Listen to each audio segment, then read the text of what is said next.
Well, hey there, guys, and welcome back. On this week's show, we are doing something that I know absolutely nothing about.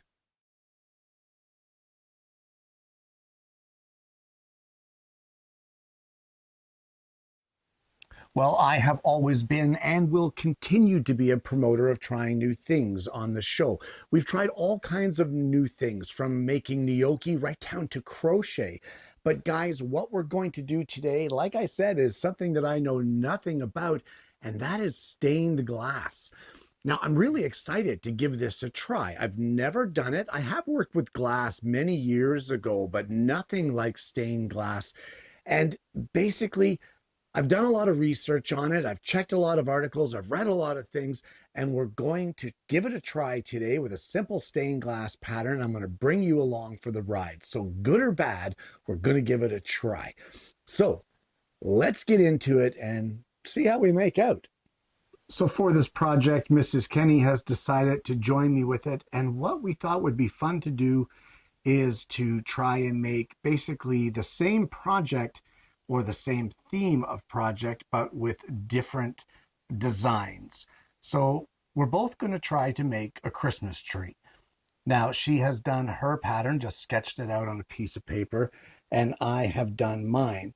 And the first thing that we're going to do is we're going to transfer our patterns onto adhesive vinyl.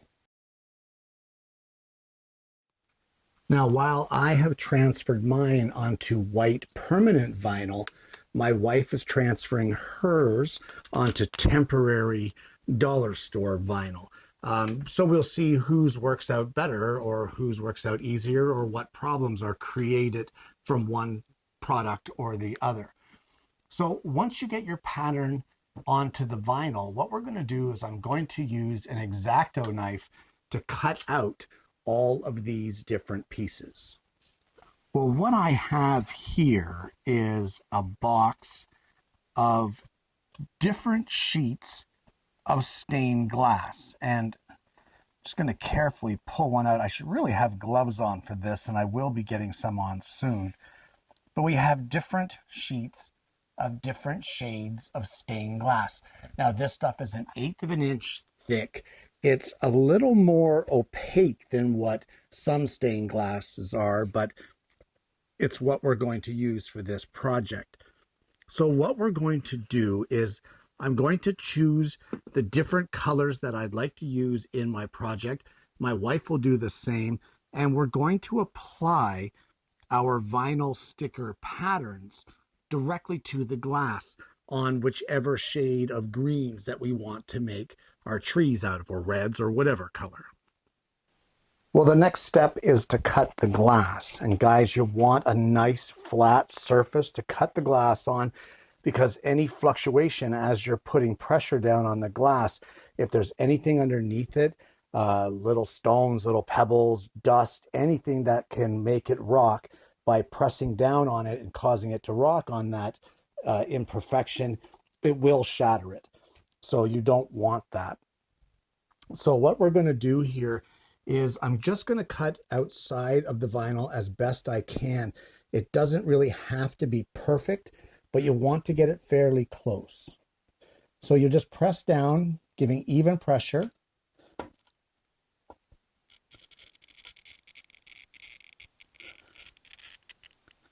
And once you go off the edge, you can tap it from behind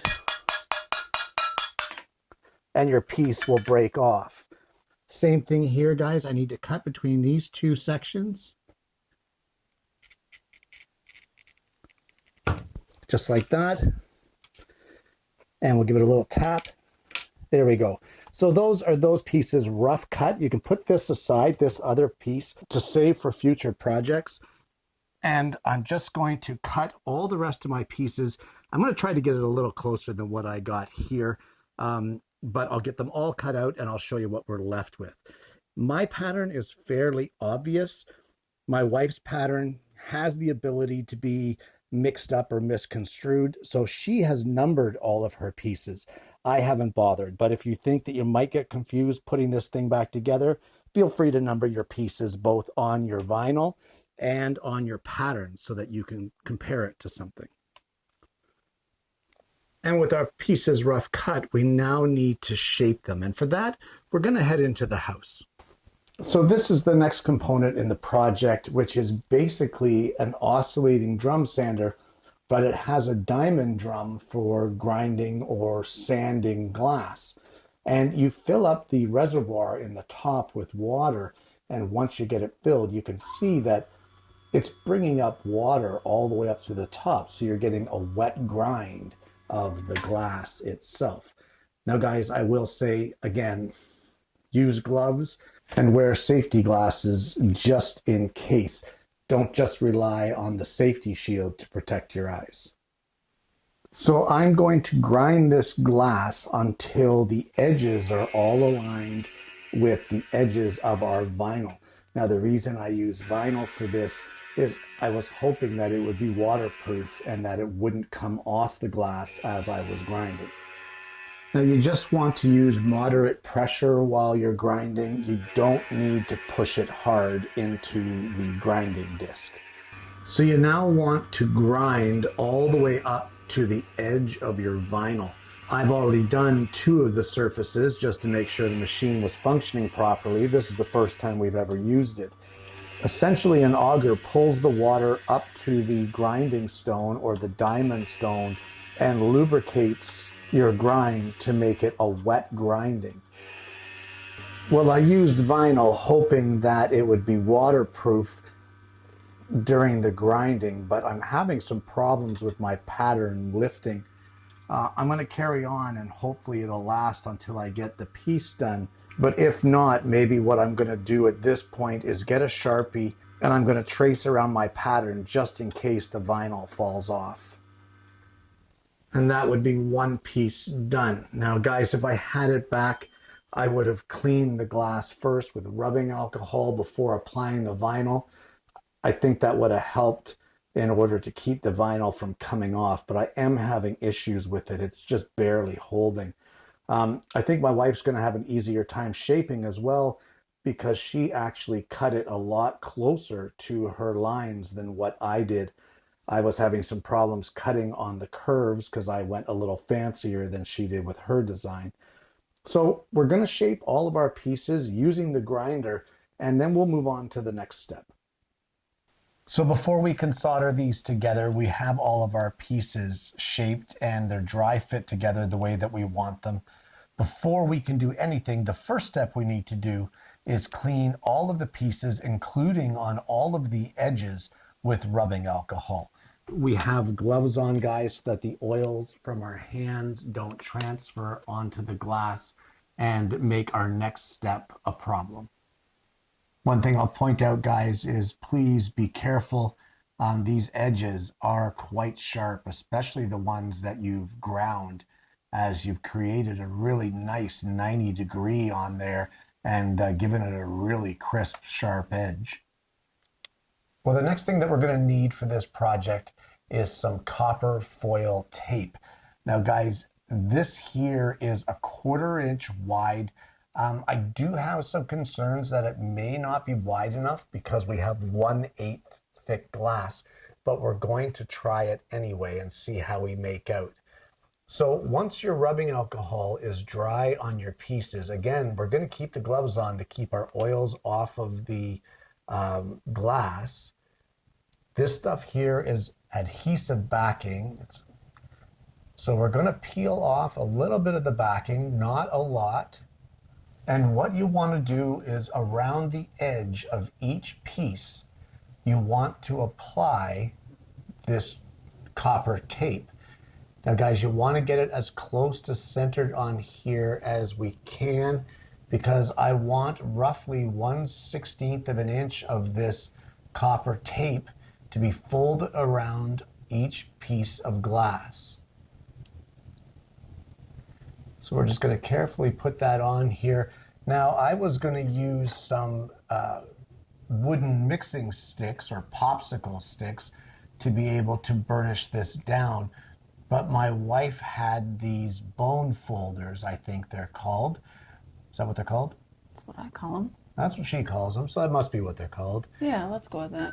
and they have a purpose of putting creases in paper. So they're kind of for this sort of a thing, you know, rubbing it down. You want to take your time with this process, guys. So we're going to very slowly, I'm not going to film the whole thing because it's going to take forever, I think. But you want to carefully lay this in place and get your copper foil tape placed all the way around each piece of glass. And I'll show you what this one looks like when I get it done. And around the edges here, guys, I don't know if you can see this, but I'm using this bone folder to fold over the strip and allow it to kind of encompass around our piece of glass.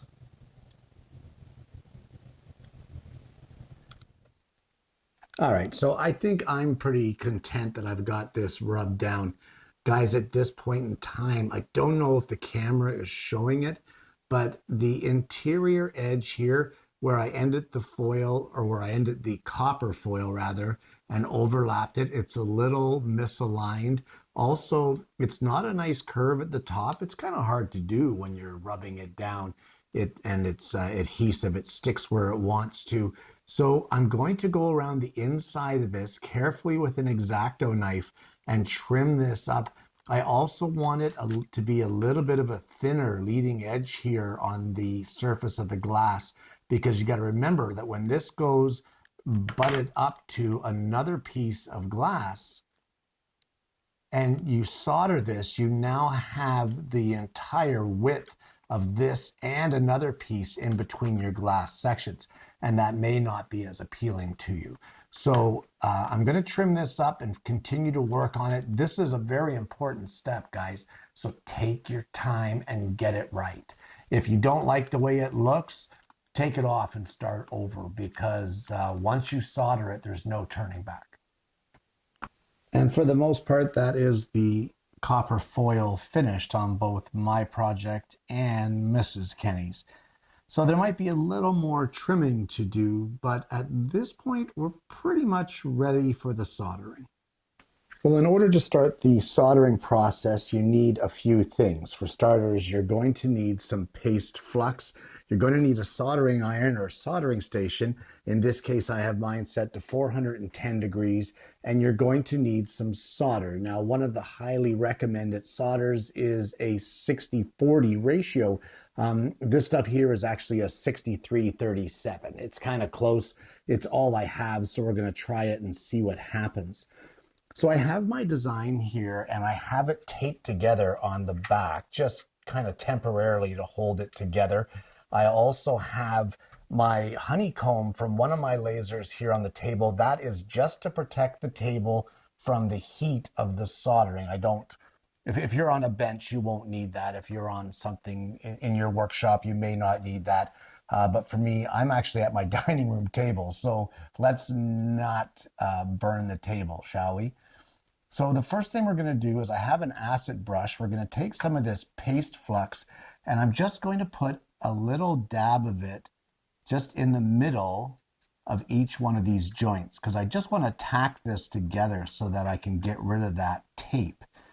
Now, the purpose of the flux is to allow the solder to flow. So let me just see if we can get this to flow half decently. And we'll melt a little bit here on the tip of the soldering iron. And by the looks of this, I think I'm going to go get my fume extractor. And we'll just put a little blob there like that. Okay, so I'm going to go get my fume extractor, and we'll continue on with this soldering process. Well, with our piece tacked up now and held together with our solder, we now need to brush on a good coating of flux all along every one of our copper joints. This, as I said, is going to help our solder to flow, and from here we can start soldering our piece together. So placing a little bit of solder on the end of your soldering iron, you can easily drag it along your foiled joints to get the solder to flow in the flux that you've spread there. If you are having troubles with that and it's not laying down enough solder, you can use the end of your solder, touching it to the tip of your iron without sticking it to your piece, hopefully, and you can force the solder into the hot iron and then drag it along to fill in the gaps as you need to. As a beginner to soldering, this can be very challenging, so you may need to go over some of your solder joints to smooth out any rough edges. And with my wife, this is the first time she's ever done any soldering at all, so she was having a bit of difficulty with it, so she continued to work through it. But you just want to be careful not to apply too much heat, as that can cause you problems with your copper foil tape. So I've soldered a loop on the top. That's just a tin piece of copper wire. It doesn't take much to get it to solder on there, guys. But you now want to repeat the process of your soldering on this side on the opposite side. So I'll get that done, and then you want to basically go around and smooth all of this out. If there's any rough areas, you can get your soldering iron in here, remelt your solder, and gently drag it through and smooth out your solder bead. And once you're done with both sides, you can use, well, for me, believe it or not, I used acetone to get all of the flux paste off of here. It's such a sticky mess. I know acetone is not necessarily recommended for some of these. And the soldering job's not perfect, but you know what? This is the first attempt, so it's not too bad. Either way, you clean up your solder, and what I'm going to do now is I'm actually going to coat the entire thing in carnauba wax and give it a little bit of a polish and see how it turns out after that. And there you have it. Stained glass made in the shop. Guys, this was an experiment that both my wife and I wanted to try. And was it a resounding success with perfect looking pieces? Heck no. Was it something mind blowing that we created and everyone's going to look at it and say, wow? Heck no. Did it discourage us from thinking about our next pattern and from moving forward and to trying it again? Heck no. Guys, this show is not only about the stained glass and the procedure, the cutting the glass, the grinding, the putting the copper foil around your pieces, burnishing it down, the soldering, etc. It is about trying something new. It is about branching out of your comfort zone and trying something that you've always admired, but never really taken the ambition to give it a whirl. There was a lot of firsts here. For starters, I've never ground glass. Second of all, my wife has never soldered. I have never used copper tape, and neither has my wife. There's a lot of firsts all the way around. My wife has never cut glass, period. So there's a lot of learning curves here. And we learned a bunch of things along the way, myself included, because this whole stained glass thing is completely new to me, and I'm new to it too. This is my first attempt at it, will not be my last, but it's definitely my first. I am no stranger to soldering electrical connections. It's my job. It's what I do. I'm an electrician. But soldering on copper strip foil tape on a piece of glass, with rosin. Most of the solders nowadays are rosin core or flux core, and so therefore it flows automatically. But using that flux paste on the actual copper tape itself and being able to get your bead to flow really nicely and smoothly and evenly, that is a challenge, even for someone who is no stranger to soldering. So for my wife, it was an even bigger challenge because she's never done it before. But practice makes perfect, guys. Don't get discouraged if your first project doesn't work out the way that you thought it was, if it wasn't some kind of church window quality, because it takes time. It takes time, it takes practice. It also didn't help that I didn't have the right grade of solder. I'm going to look into that. And I also just use regular soldering paste. I think there's actually a recommended paste that you should be using as far as the flux goes, but I just use what I had. And that may have caused us some problems too. You'll want to be careful during soldering. While I was able to get the solder to flow, and my joints aren't perfect, but they still look okay, my wife had a problem with it that she didn't like it. And she kept applying the soldering iron and she overheated that copper strip. And because of that, the adhesive on it let go and it curled up on the edges. And it actually made quite a sharp edge there. So you'll want to be careful of overheating. As well, the colors that we chose when we held up the plates of glass in their all their glory before we cut them, they all look to be very contrasting. But then when you take a small little piece out of there and put it next to the other one in a stained glass project, that contrast suddenly gets minimized. So when you see your project and there's a contrast between the lighter glass and the darker glass, and you think that you have it right, go up another step either way. Go one lighter and one darker, because when you actually put it together, it kind of loses its contrast. Mine was drastic when I first put the pieces together before cutting. And then once I got it together after grinding, I thought, geez, that's not exactly what I had in mind. And my wife felt the same way with her project as well. She thought that there was a lot more contrast before we cut it. And again, that's the learning process. So, guys, there's a lot of fun to be gained here. There is a lot to be learned, not only with doing a project with someone that you love and having some fun and goofing around with it and laughing while you're doing it, but it's that and the whole aspect. I'm kind of a learning junkie. That's why my show is so widespread on all different aspects. It's scroll saw, it's lathe, it's flat work, it's model making, it's welding, it's you name it.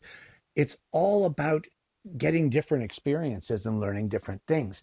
And I would suggest this after the fun that my wife and I had doing this. I would suggest this to any of you out there that has been thinking about it and just wants to give it a whirl, or if you just want to try something new. Guys, I want to thank you so much for tuning in this week. I'm going to put all the links down below to the equipment that I used, as well as the materials that I used. I do want to say I did not pay for the grinder. I actually had that grinder given to me, which was really nice, and it was a bonus for me. So for me, this may have been a bit easier to get into because I didn't have the expense of that diamond grinding tool. But either way, if you want to give it a try, and if you plan on making stained glass in the future, the price of that tool is really not so bad because it's a one-time purchase. If you haven't already, please consider liking and subscribing to the channel. We have an amazing audience base here, guys, and I'm hoping that you're going to consider becoming a part of that.